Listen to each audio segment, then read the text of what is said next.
everybody. Hopefully you're staying somewhat cool in this weather. That's been a hot couple. It's nice. It's been a hot couple days, at least for me. So I'm glad to hear some people are enjoying it, but it's been kind of hot. Not used to this level, but nice and cool in here, which is nice. So I have a few announcements up top, and then I'll be happy to take some questions. This week, President Trump and Secretary Rubio returned from the historic NATO summit in The Hague, where allies committed to dramatically increase defense and security spending to 5% of GDP. This landmark pledge reflects a generational shift in NATO's posture, ensuring that NATO has the forces, capabilities, warfighting readiness, and resilience needed to deter and defend against all modern threats. This is peace through strength. It's not just about budgets, it's about building real military power, a stronger industrial base, and interoperability to last. As President Trump said, this is a monumental win for the United States, for Europe, and for the cause of transatlantic peace and prosperity.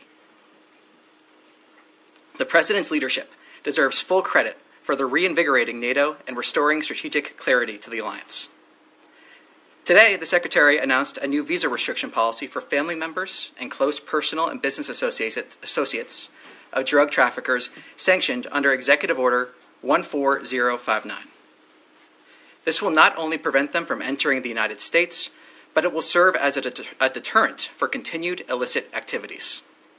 We will continue to use all necessary tools to deter and dismantle the flow of fentanyl and other deadly drugs from entering our country. Tomorrow, Secretary Rubio will host the ministerial signing of a peace agreement between the Democratic Republic of the Congo and Rwanda, right here at the Department of State. This is a significant milestone for peace in the Great Lakes region, and a reminder that peace on paper must be matched by implementation on the ground. As the Secretary has made clear, implementation enables the economic investment and regional stability we all seek. The United States is proud to support this hard-won progress. And next week, Secretary Rubio will host foreign ministers from Australia, India, and Japan for the 2025 Quad Foreign Ministers meeting on July 1st in Washington, D.C. The Secretary's first diplomatic engagement was with the Quad, and next week's summit builds on that momentum to advance a free, open, and secure Indo-Pacific. This is what American leadership looks like: strength, peace, and prosperity. And with that, I'll take some questions. There's nothing on GHF? So what I can say on GHF, actually, anticipating this question. So what I can say is we have approved funding for $30 million to the Gaza Humanitarian Foundation. And we call on other countries to also support the GHF, the Gaza Humanitarian Foundation, and its critical work. A track record of distributing over 46 million meals distributed to date, all while preventing Hamas looting, is absolutely incredible and should be commended and supported. From day one, we said we are open to creative solutions that securely provide aid to those in Gaza and protects Israel. This support is simply the latest iteration of President Trump's and Secretary Rubio's pursuit of peace in the region. This is a technical question. Do you happen to know what account that money is coming from? At this point, I do not. I'll take it back and see if we can. All right, and then for something completely different, and I'll stop after this, just are you aware of any RIFs being issued today? At this time, I have nothing to announce on that front. I'm not aware of anything to that effect. Thank you. Yes. Hi, Tommy. I'll keep with the reorganization. So I'm just wondering, so you guys have the July 1st deadline for state reorg, right? There's an injunction by a federal judge that effectively blocks the department from implementing agency-wide layoffs. And there's SCOTUS potentially weighing on this. So can you tell us, if we don't hear from SCOTUS by July 1st, which is Tuesday, is the State Department still going to go ahead with reduction in force?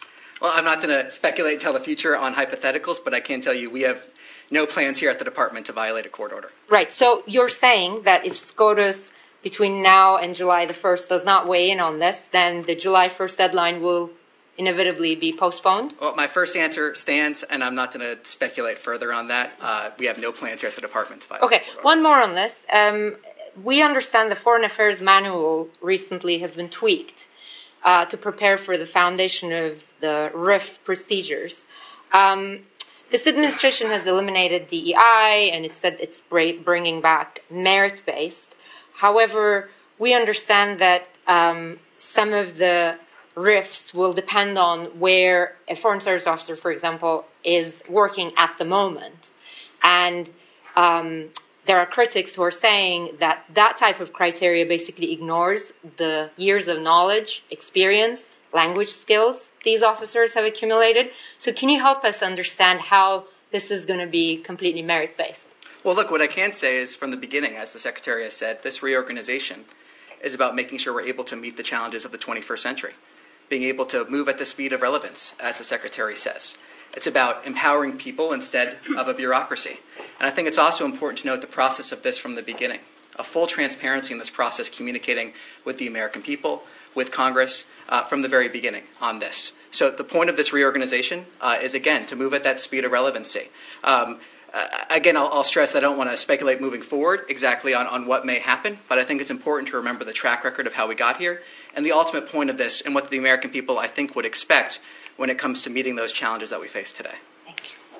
Could I ask a follow-up, though? Yeah. If the point is to move at the speed of relevancy, would experience, language, and previous posts, wouldn't that play into consideration? Well, ultimately what we're seeing here is wanting to make sure the State Department is able to meet those challenges.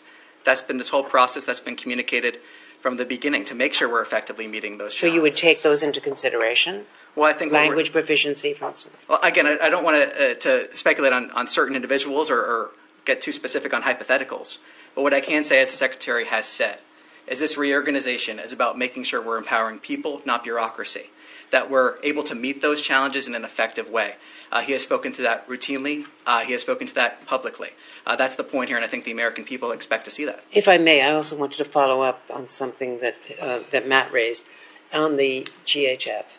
There has been a lot of criticism, almost universal criticism, from the Arab world, from the UN and others, about the distribution process or limited sites in southern Gaza, no access in northern Gaza, the deployment of IDF troops, monitoring access in violation of certain international norms and the Geneva Conventions.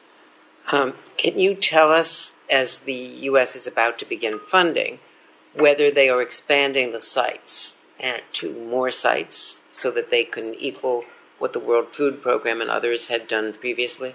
Well, look, what I can say is, again, that 46 million meals distributed to date. That's something that should be applauded. We've talked about here in the past different distribution sites that have been opened, but I think this is an example of seeing that aid that has been distributed. And President Trump's commitment, Secretary Rubio implementing that vision here to get aid to the people of Gaza. So we're seeing those 46 million meals, and then we're seeing from there the fact that we're seeing this $30 million approved. But if I may, if you do the math, there are 2 million people in Gaza. If you figure that families have multiple children and that this process has been going on now for nearly a month, 46 million meals don't amount to feeding the population of Gaza. Well, it's 46 million meals that have been distributed. That is a positive thing. And we call on other countries to support the Gaza Humanitarian Foundation in its work as we have this $30 million that are approved. We're seeing the Gaza Humanitarian Foundation in line with President Trump's call to deliver aid in a way where it can't be looted by Hamas. We're seeing those creative solutions. We're seeing the fact that we have 46 million meals distributed. That is good news that we have those meals being distributed, and we call on other countries to join in supporting the GHF's work. Can I follow up on that, please, Tommy? Okay. Every time there's been a distribution in some of those centers, there's been chaotic scenes, and according to the Palestinian sources, shots and people actually dying, heading towards these centers.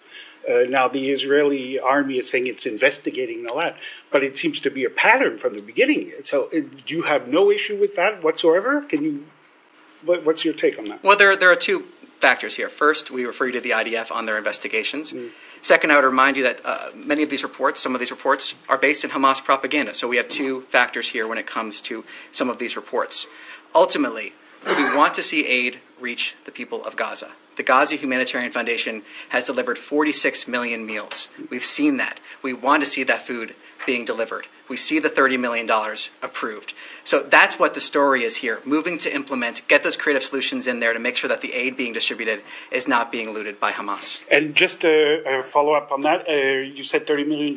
Has that money actually been given to the foundation already? It's been to whom? It's been approved. That's as far as I can go on that front. Yes. Yeah, just to follow on what everyone is asking about, you say you want to see aid get into Gaza. Are you pushing the Israeli government to allow other groups into Gaza to distribute aid? Today, GHF was the only one allowed into the Strip. What we're pushing for is for other countries to join us in supporting the Gaza Humanitarian Foundation's work. But there are other groups who had been established and had methods that were able to distribute more widely before the restrictions of the Israeli government. So are you asking them to also lift these restrictions? What we're pushing for is for other countries to support the Gaza Humanitarian Foundation's work. The Gaza Humanitarian Foundation being able to deliver that aid without it being looted by Hamas. And again, that's about that creative solution that President Trump has said from the beginning. So we call on other countries to support the GHF in this. Yes. Thank you. Just to follow up, I'm sure that 46 million meals are very good, and the Palestinians appreciate that. But that, as Andrea said, that translates to about 20 meals per person over a period of a month, because it's been a month since they started this thing. So there are only like 4 centers. So are there any plans to expand these centers to make more opening, more entry points and so on for aid and all these things? Because Gaza used to receive 1,000, maybe a couple thousand trucks of food a day. So the situation is very dire. So I don't have anything to preview in terms of future plans here. I'm not going to get into that here. I can say what we've seen in the past is distribution sites opening. We've seen a ramp up of the meals being delivered. And I think, again, the story here is 46 million meals being delivered to the people of Gaza. That is the story here. Right. But just if I may follow very, very quickly. Yeah, but also it has been a death trap. Everybody is documenting that Palestinians are being killed at these centers and so on. Many of them are afraid to go. There's a looming disaster. Are you talking to the Israelis? Are you urging them not to be trigger happy and confronting very hungry people who are so desperate that they're probably grabbing stuff and so on? Well, I answered your question earlier, but I think it's also important to recognize that Hamas bears sole responsibility for this conflict, as has been stated from this podium several times by spokesperson Tammy Bruce. The fact that we're seeing Hamas act in certain ways, and really in barbaric ways, that they've continually done that. So Hamas bears sole responsibility for this conflict. And again, the story here is the 46 million meals that have been able to be distributed to the people in Gaza during this time, and the fact that we're encouraging other countries to also support the Gaza Humanitarian Foundation. Yes. Thanks, Tommy. Sticking on the JHF, do the Americans plan on playing, other than the role of a benefactor here, any other role in terms of management, in terms of security? There were 8 Palestinian GHF contractors that were shot dead, last week. What is the role here, other than here's cash? Well, look, fundamentally, again, we wanted to make sure we get those resources in a way that helps deliver that food, helps deliver that aid. I have no further details for you at this time. We may have more details in the days ahead.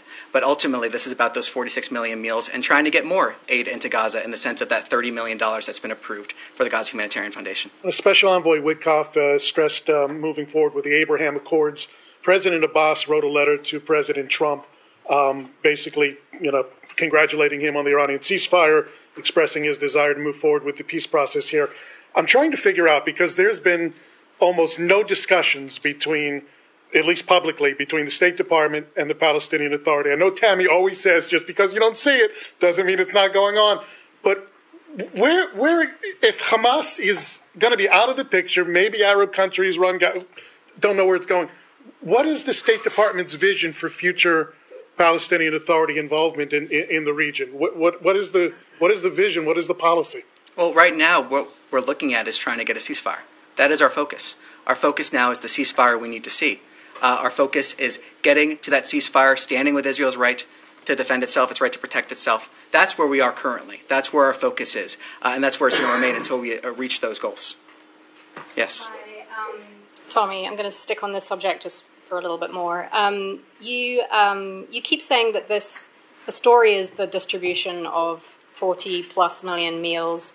And we're trying to just point out all of the other multifaceted angles of what's going on here, given that the government is about to invest a lot of money into this. So I'm just wondering, why, again, to Jenny's question, does this mean the US government doesn't support the World Food Program trying to get into Gaza right now?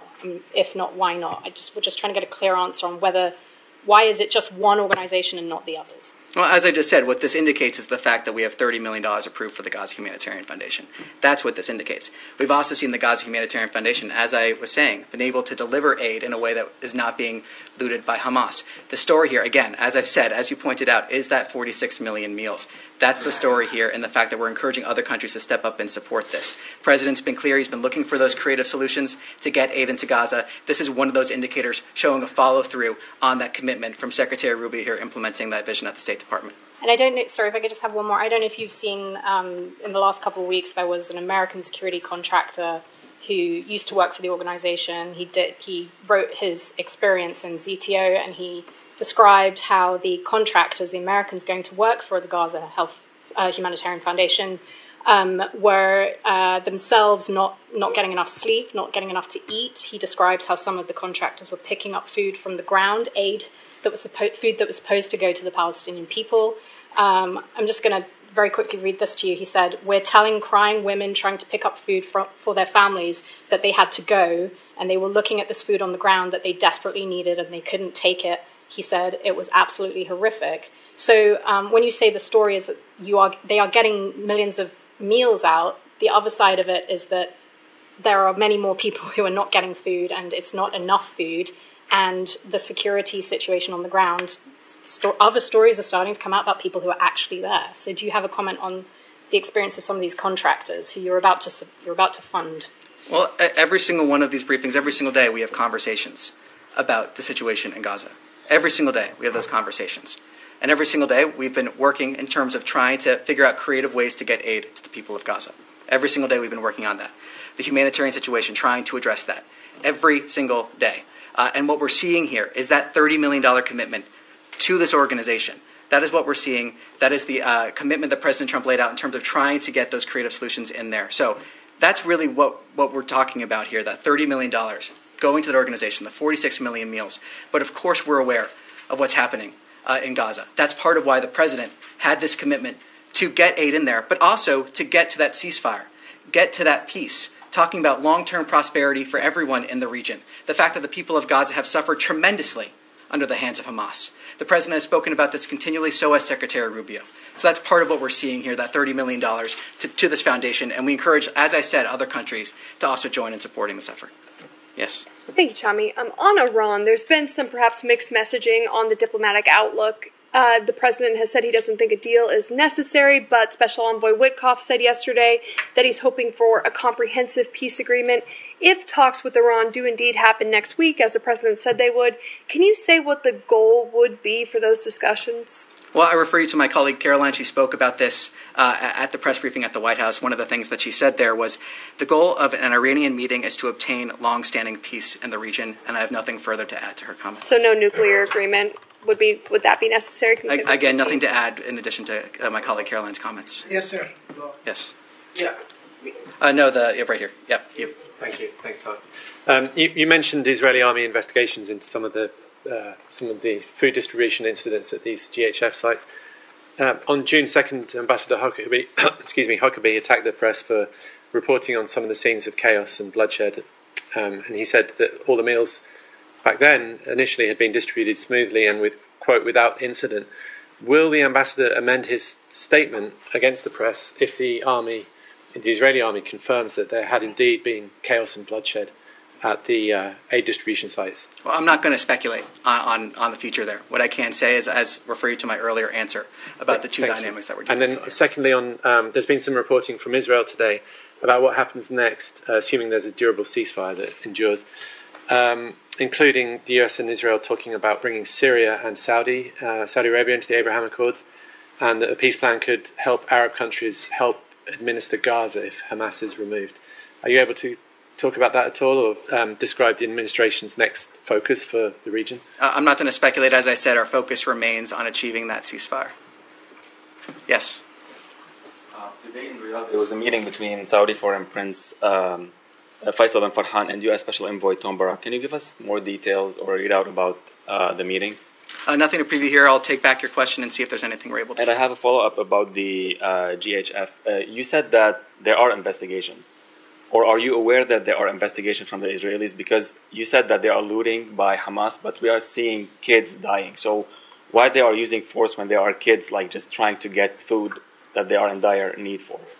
As I said, the humanitarian situation in Gaza is part of why we have seen the president call for creative solutions to get aid into Gaza. It's important to remember, though, that, as I said again, Hamas bears sole responsibility for this conflict. That is fundamental, and what we're seeing here is the president saying we need creative solutions to get aid into Gaza, and we're seeing $30 million approved to the Gaza Humanitarian Foundation in order to support those efforts. But there's force used next to kids who are in dire need of food. Why are the IDF using force and like bullets next to kids who are trying just to get some flour? Well, as I, again, refer you to my earlier answer of the two dynamics here. The fact that there are some examples, and the IDF has said publicly that they are investigating. I refer you to them on their investigation. Are you following this? But also that there are examples, where of Hamas propaganda. So there are two different dynamics here. I refer you to them on their question. Yes. Thank you. Yeah. Thank you, Tammy. Two questions. The Russian Defense Secretary Andrei Belousov announced that thousands of North Korean engineer corps would be sent to help rebuild Kursk. Kursk is Ukraine territory.